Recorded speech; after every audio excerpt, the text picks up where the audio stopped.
পৌঁছে দিতে পারে তার ফ্যামিলির কাছে, তাই ভিডিওটা বেশি বেশি করে শেয়ার করুন। মুর্শিদাবাদ জেলার শামশেরগঞ্জ থানা জয়কৃষ্ণপুর গ্রামের বাসিন্দা ফজলু মমিন গত কয়েকদিন ধরে রহস্যজনকভাবে নিখোঁজ রয়েছে। পরিবার সূত্রে জানা গেছে, হঠাৎ করেই বাড়ি থেকে বেরিয়ে যান তিনি, আর তারপর তার কোনো খোঁজ মেলেনি। নিখোঁজ ফজলু মমিনের মাথায় কিছুটা মানসিক সমস্যা রয়েছে। মুখে সাদা দাড়ি, দেখতে সহজেই চিনতে পারার মতো, কিন্তু এতদিন কেটে গেলেও তার কোনো খোঁজ মিলছে না। মোবাইল ফোন বা যোগাযোগের অন্য কোনো উপায় তার কাছে ছিল না বলে জানা গেছে। ফজলু মমিনের খোঁজ না মেলায় গভীর উৎকণ্ঠায় রয়েছেন তার স্ত্রী এবং পরিবারের অন্যান্য সদস্যরা। দিন গুনছেন তার ফিরে আসার আশায়। ইতিমধ্যে শামশেরগঞ্জ থানায় নিখোঁজ ডায়েরি করা হয়েছে, কিন্তু এখনো পর্যন্ত কোনো খোঁজ মেলেনি। পরিবারের তরফে এখন শেষ ভরসা সামাজিক মাধ্যম, ফেসবুক, হোয়াটসঅ্যাপের মাধ্যমে তাকে খুঁজে পেতে সর্বত্র প্রচার চালানো হচ্ছে।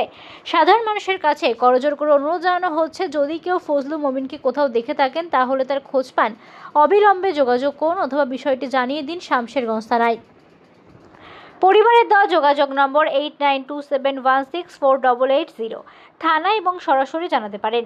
পরিবারের আর্জি, একটি শেয়ার হয়তো ফিরিয়ে দিতে পারে এক অসহায় পরিবারের কাছে তার প্রিয় মানুষটিকে।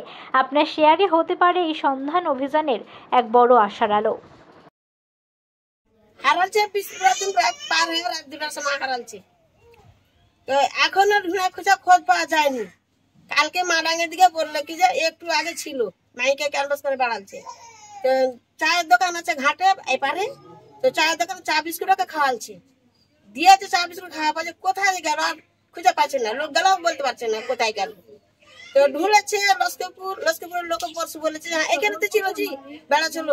তো এখানকার সাহাকের বাটা একটা কোনটা দেখেছে যে গাড়িতে যাবে বাস্তবপুর দিক চলে গেল। বাস্তবপুর দিকে দেখুন ऐसा যে লস্করপুর দিকে বাগবো গাড়ি দিকে কখন গেছে এটা কইতে হয় না। কালকে দেখেছে মাডাঙ্গের দিকে ঘাটেছে, ওপার জানি কিন্তু এপারে দেখেছে ওকে পাঠশালা ছিল লোক গেলা। মাথায় সমস্যা ছিল নাকি?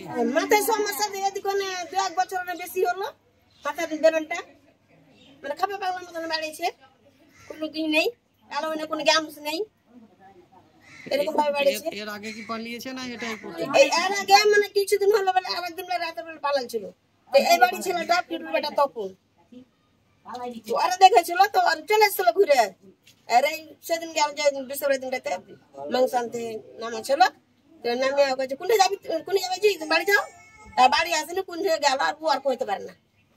আপনার কি হয় এটা? আমাকে ভাষার বেটা হলো। আপনার নাম? আমার নাগরা বাবা। কোন জায়গায় এটা? এই জাগসন ঘোষ পাড়া। 2টা রাইতে হারালছে, রাত 2টাতে পিছনে দেখলো নামাজ পড়তে উঠে নেই। মেয়েরাকে বললো কি উঠতো, রাব্বা নেই, তখন থেকে খুঁজে বেড়াচ্ছি তো পাই না। আর ওই যে বহরমপুরে রসিদ খাওয়ালছি, হাড়ি রসিদ ছিল, একটু মাথার দোষ হয়ে গেছে। মেয়েটাকে ধরে ধরে, একটা কেবি মেয়ে আছে ওকে ধরে ধরে আরো মাথার দোষ হয়ে গেলো। বহরমপুর নিয়ে যে ওষুধ খাওয়াই, এরকম একটু বেশি যেদিন ওষুধ খেলেন কিনে সেদিন একটু অজ্ঞান হয়ে গেল। কবে হারিয়েছে? 4 দিন হলো, 4 দিন হলো হারালছে রাত 2টাতে। এখন কি কোনো খোঁজ খবর পাওয়া গেছে?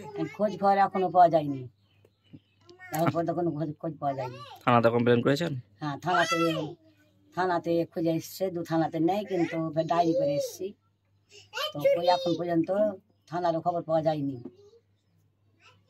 এখন কি চাইছেন? এখন চাচ্ছি, তো খুঁজছি, ওটাই চাচ্ছি।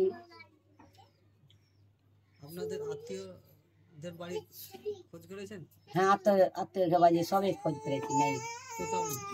কোথায় নেই। কি নাম তার? নাম ফজলুর রহমান। আপনার কে হয়? আমার স্বামী হয়। আপনার বাড়ি? আমার বাড়ি, মায়ের বাড়ি হলো লোহটপুর, আর তো স্বামীর বাড়ি জগেষ্টপুর। আপনার নাম? আমার নাম হলো আসলে হাবিবি। এটা কোন জায়গায়? কোন জায়গায়? জগেষ্টপুর। এটা